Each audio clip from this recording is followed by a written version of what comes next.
Formasi Timnas kualifikasi Piala Dunia 2022, pemain petarung sapu bersih 3 laga sisa. Pelatih Timnas Indonesia Sinteyong telah menentukan 29 pemain yang dipersiapkan menghadapi lanjutan kualifikasi Piala Dunia 2022 Grup D.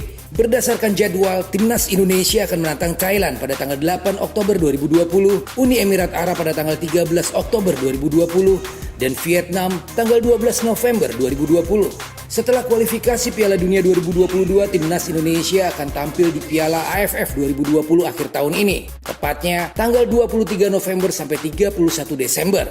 Bisa dibilang inilah pertaruhan utama Sinteyong.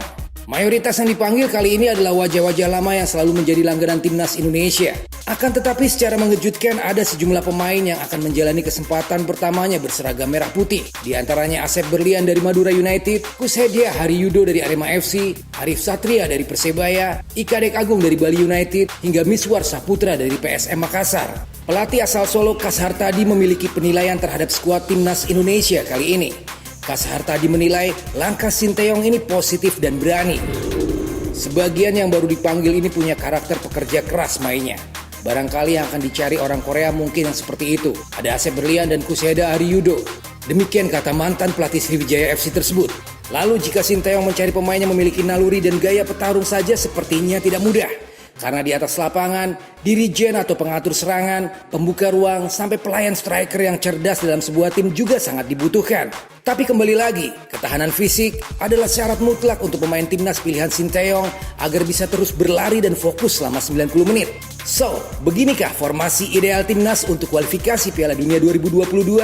Untuk penjaga gawang ada Nadeo Argawinata. Kiper Bali United ini pantas jadi pilihan utama. Selain memiliki kapasitas teknik yang baik, Nadeo juga berpengalaman bermain di level internasional. Terakhir, Nadeo tampil di bawah Mister Timnas Indonesia U23 pada SEA Games 2019 Filipina. Nadeo juga masih 23 tahun dan memiliki prospek menjadi kiper masa depan Timnas Indonesia. Bek kanan, Asnawi Mangku Alam, kuat dan bertenaga dalam duel 1 lawan 1 dengan penyerang sayap lawan. Bek PSM ini juga kerap melakukan penetrasi sampai ke kotak penalti lawan. Hanya saja, Asnawi harus lebih jeli saat memutuskan membantu serangan karena tugas utamanya adalah bek.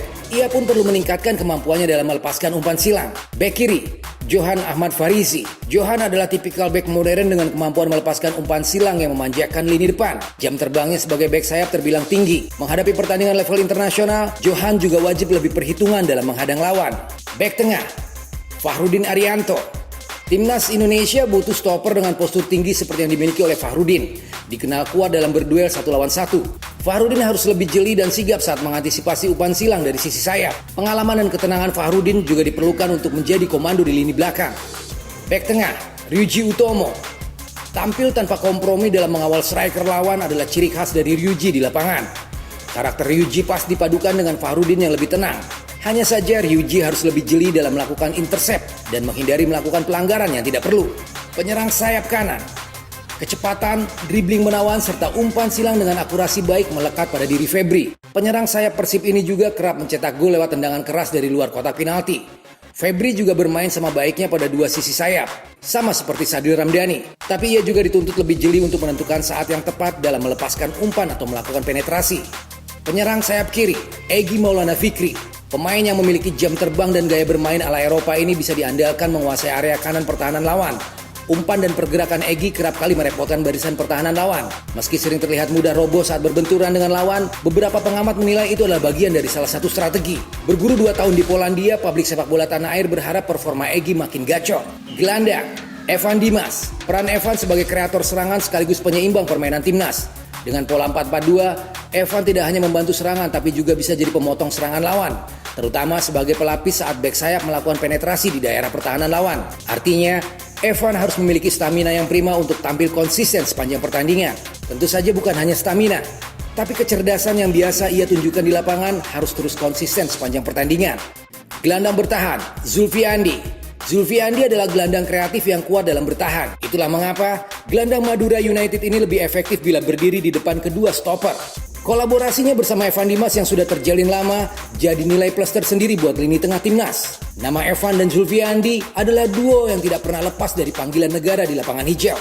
Striker, Kushedia Hariyudo. Penampilan cemerlang Kuseheda Haryudo di Liga 1 2020 berbuah manis. Pemain berusia 27 tahun itu mendapatkan kesempatan untuk membela timnas Indonesia. Ini menjadi pemanggilan perdana Kuseheda Haryudo dan ia bersyukur bisa mendapatkan kesempatan tersebut. Membela timnas Indonesia dikatakan Haryudo adalah impian sejak kecilnya. Haryudo adalah penyerang berkarakter lincah dengan tembakan yang terukur. Haryudo sejauh ini sukses mencetak 2 gol dalam 3 pertandingan bersama Arema FC di Shopee Liga 1 2020. Striker Ilija Spasojevic. Spaso merupakan penyerang yang haus gol.